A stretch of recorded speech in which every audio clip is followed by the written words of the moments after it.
Hey YouTube, another video for you. This time we're doing an upgrade on the YXZ.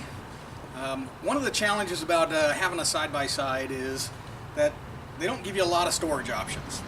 And so when you're out on the trail and you need, whether it be tools or just a place to put your jacket because the temperatures change, there's not a ton of places to store those things. So we tried to originally solve that problem by picking up a duffel bag, and we just attached it to the back of the side-by-side. There's a couple little rings and hooks in there that we attached it to, and you can see it actually flopping around in some of our videos as we're driving around.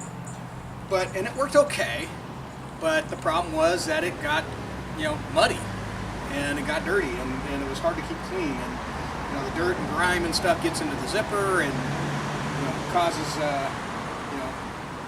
a few challenges trying to keep all that stuff organized. Now, the bag we picked up is not bad. It's actually a firefighter's bag, and it's got a lining on it and stuff that keeps the water out and everything, and so it's great from that perspective. But it was really just kind of a pain in the butt to keep clean. So we decided to pick up the Yamaha. This is the official cargo box for the YXZ, and so we're gonna take a look at that, and we're gonna put that on the YXZ and see how it does. So here's the two storage solutions we were using side by side. You can see, the bag is lots and lots of storage stuff in here. We got all sorts of gear. I got tools in there. I got a air compressor in there. I've got a winch.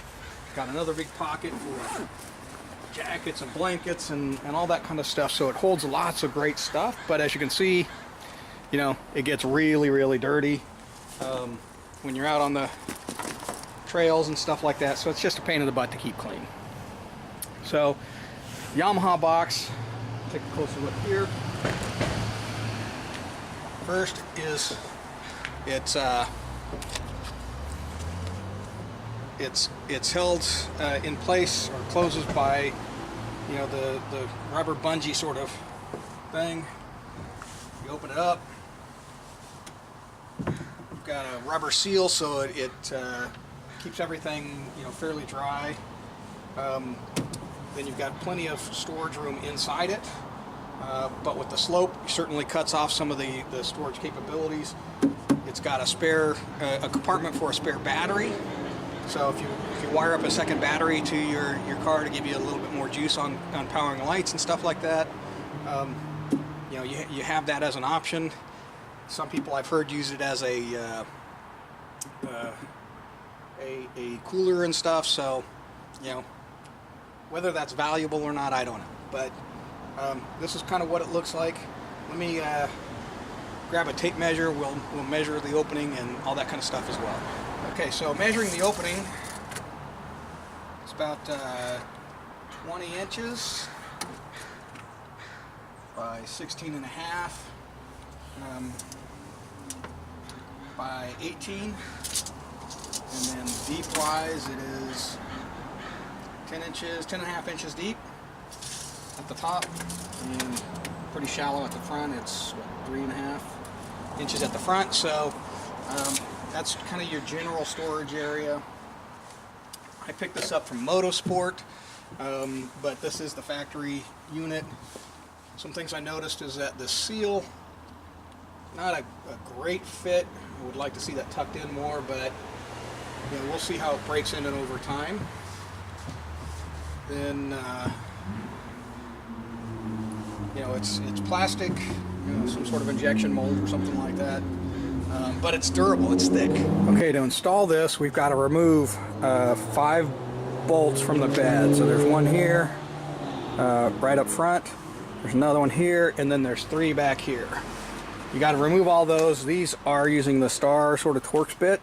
I don't actually have that exact bit, so it looks like I'm gonna have to pick one up, but in the meantime I do have a little Allen key kind of one that'll actually work in here, I think, for now.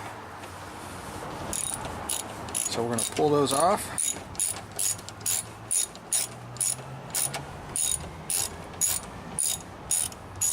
We're going to use these to bolt the cargo box to the bed. So next, it comes with these collars, so we got to pop those in the holes where the bolts just came out.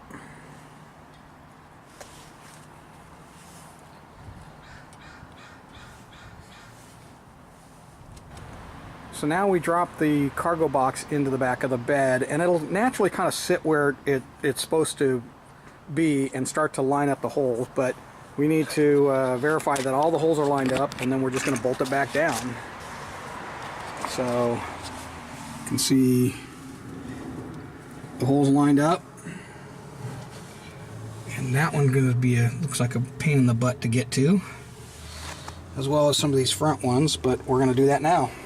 So with the bolts in and lined up, now all I got to do is just tighten them down. And that's pretty much all there is to installing this thing. Now here's the cargo box fully installed and filled up and everything. You see, it actually has pretty nice lines and follows the lines of the side-by-side pretty well. I think one of the challenges that it's going to create, though, is getting to the hatch that covers the air filter and oil reservoir and stuff like that, and getting that off. So it'll probably, increase the complexity of doing an oil change a little bit, but shouldn't be that bad. Okay, with the cargo box installed, let's load it up and see if it holds everything that the duffel bag was holding for us.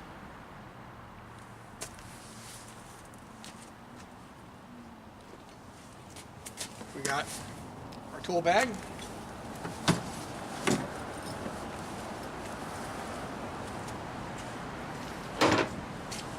our air compressor,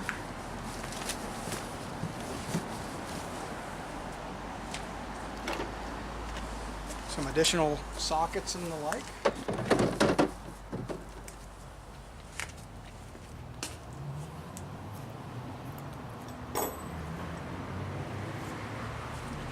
a tow strap,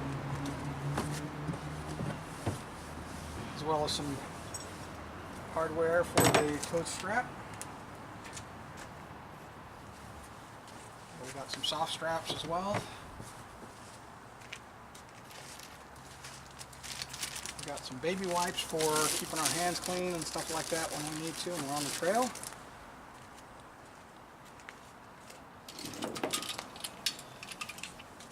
We got a hand winch because can't always count on power working.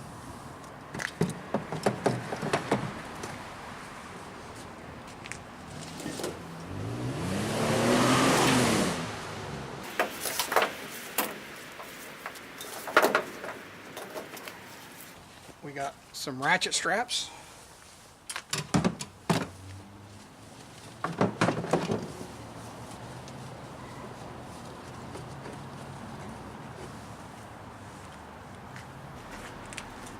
We got gloves and scarves.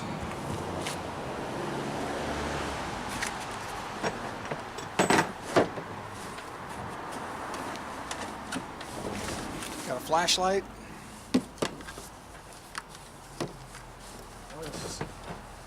Doesn't have enough compartments, I think, to organize things the way I had with the duffel bag. And some additional straps.